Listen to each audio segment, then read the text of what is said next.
नमस्कार, मैं रचना शर्मा चढ़ती कला टाइम टीवी देख रहे हैं सभी दर्शकों का स्वागत करती हूं। आप देख रहे हैं टॉप 10 न्यूज।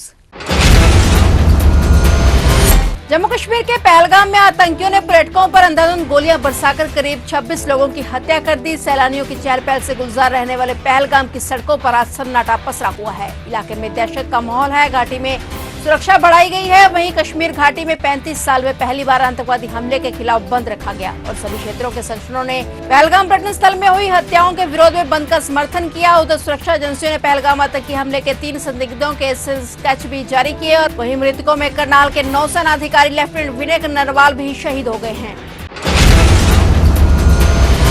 जम्मू कश्मीर के पहलगाम आतंकी हमले के बाद देश में हाई अलर्ट जारी किया गया है। आतंकियों की तलाश में सर्च ऑपरेशन चलाया जा रहा है। राष्ट्रीय जांच एजेंसी श्रीनगर पहुंची हुई है। Army, CRPF, SOG, Jammu police ने पूरे इलाके को घेर रखा है। हेलीकॉप्टर, ड्रोन से आतंकियों की तलाश की जा रही है और वहीं केंद्रीय गृह मंत्री अमित शाह ने 2 टूक कहा कि दोषियों को किसी भी हाल में बख्शा नहीं जाएगा। शाह ने कहा कि भारत आतंक के सामने नहीं झुकेगा। इस कायराना हमले के अपराधियों को बख्शा नहीं जाएगा। इसके बाद केंद्रीय गृह मंत्री पहलगाम के बैसारण में घटनास्थल पर पहुंचे और पहलगाम आतंकी हमले में मारे गए पर्यटकों को श्रद्धांजलि दी। शाह ने पुलिस नियंत्रण कक्ष में पीड़ित परिवारों से मुलाकात की।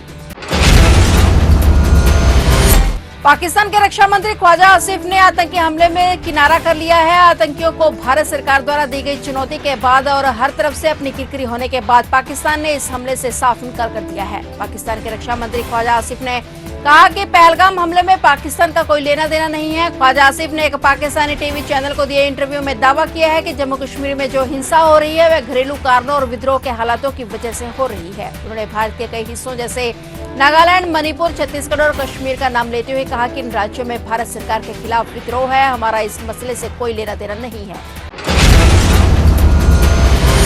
जम्मू कश्मीर सीएमओ ने मृतकों के परिवारों के लिए 10-10 लाख रुपए, गंभीर रूप से घायलों के लिए 2 लाख रुपए और मामूली रूप से घायलों के लिए 1 लाख रुपए की अनुग्रह राशि की घोषणा की है। जम्मू कश्मीर सीएमओ ने ट्वीट करते हुए लिखा कि कल पहलगाम में हुए घृणित आतंकवादी हमले से गहरा सदमा लगा है और बहुत दुखी हैं। निर्दोष नागरिकों के खिलाफ क्रूरता का यह बर्बर और मूर्खतापूर्ण कृत्य हमारे समाज में कोई स्थान नहीं रखता। हम इस सब की निंदा करते हैं और हम खोए हुए अनमोल जीवन पर शोक व्यक्त करते हैं। कोई भी धनराशि प्रियजनों के नुकसान की भरपाई नहीं कर सकती, लेकिन समर्थक और एकजुटता के प्रतीक के रूप में जम्मू कश्मीर सरकार ने मृतकों के परिवारों के लिए 10-10 लाख रुपए और गंभीर रूप से घायलों के लिए 2 लाख रुपए और मामूली रूप से घायलों के लिए 1 लाख रुपए की अनुग्रह राशि की घोषणा की है। पीड़ितों के उनके घरों तक वापस ले जाने के लिए सभी व्यवस्थाएं की गई और घायलों को सर्वोत्तम चिकित्सा सेवा प्रदान की गई।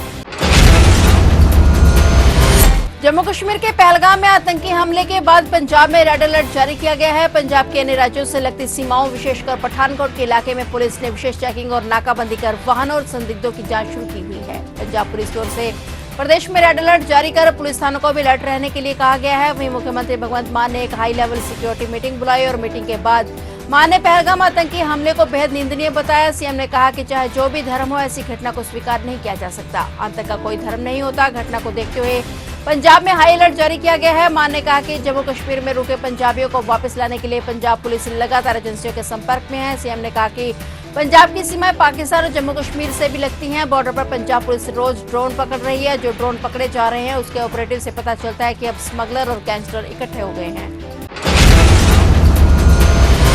जम्मू कश्मीर के प्रसिद्ध पर्यटन स्थल पहलगाम में हुए दिल दहला देने वाले आतंकी हमले ने पूरी दुनिया को झकझोर दिया है। इस घटना की विश्व स्तर पर कड़ी निंदा हुई है। खासकर मुस्लिम देशों ने जिस स्पष्टता के साथ भारत का समर्थन किया है, उसने पाकिस्तान को अलग थलग कर दिया है। सऊदी क्राउन प्रिंस मोहम्मद बिन सलमान ने पीएम नरेंद्र मोदी से मुलाकात में इस आतंकी हमले की तीखी निंदा की। उन्होंने आतंक के खिलाफ भारत के साथ कंधे से कंधा मिलाकर लड़ने का संकल्प दोहराया। नई दिल्ली स्थित ईरानी दूतावास ने भी इस घटना पर गहरा दुख जताया और कहा कि हम पहलगाम में हुए इस आतंकी हमले की कड़ी निंदा करते हैं और आतंक के खिलाफ भारत के साथ खड़े हैं। मुस्लिम देशों ने पाकिस्तान का नाम लिए बिना आतंकियों को समर्थन देने वाले तत्वों पर गुस्सा दिखाया। इसके अलावा रूस, अमेरिका ने भी इस हमले की आलोचना की है।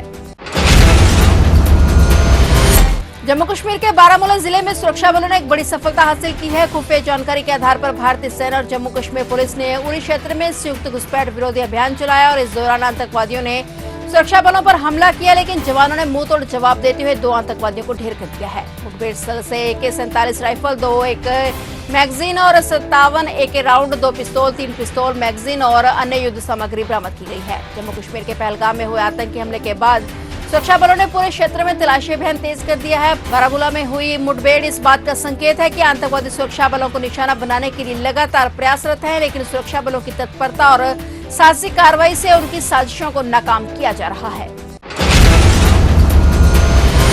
पहलगाम आतंकी हमले से संबंधित एक जनहित याचिका सुप्रीम कोर्ट में दाखिल की गई है। याचिका में पहलगाम जैसे हमलों से दूर दराज और पहाड़ी इलाकों में जाने वाले पर्यटकों की सुरक्षा के लिए कदम उठाने की मांग की गई है। साथ ही अमरनाथ यात्रियों की सुरक्षा के लिए सभी कदम उठाने के निर्देश जारी करने की भी मांग की गई। वहीं इससे पहले पहलगाम हमले पर सुप्रीम कोर्ट ने श्रद्धांजलि दी और सुप्रीम कोर्ट ने पहलगाम में मारे गए लोगों को श्रद्धांजलि देने के लिए 2 मिनट का मौन रखा।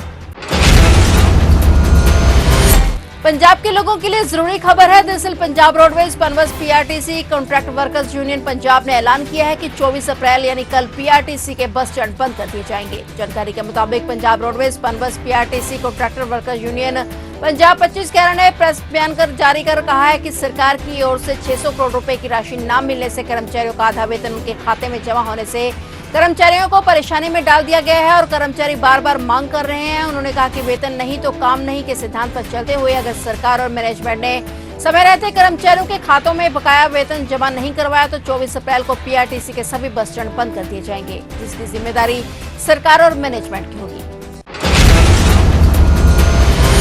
फरीदाबाद में लोगों से करोड़ों रुपए की ठगी करने वाले आरोपियों को साइबर सेंटर की टीम ने गिरफ्तार करने में कामयाबी हासिल की है। यह आरोपी लोगों को स्टॉक मार्केट के नाम पर ठगी का शिकार बनाते थे और उनके पैसों को अलग अलग खातों में डलवाते थे। पीड़ितों द्वारा शिकायत के आधार पर साइबर पुलिस ने कार्रवाई करते हुए 5 आरोपियों को राजस्थान और गुजरात से गिरफ्तार किया है। ये सभी आरोपी राजस्थान और गुजरात के रहने वाले हैं। सभी ने स्टॉक मार्केट के जरिए करीब 3 लोगों से 1 करोड़ 50 लाख रुपए की ठगी की है और इस मामले में अभी 5 आरोपी गिरफ्तार हुए हैं और अन्य की जांच जारी है। जल्द ही नए आरोपियों को भी गिरफ्तार कर ठगी की रकम को रिकवर किया जाएगा।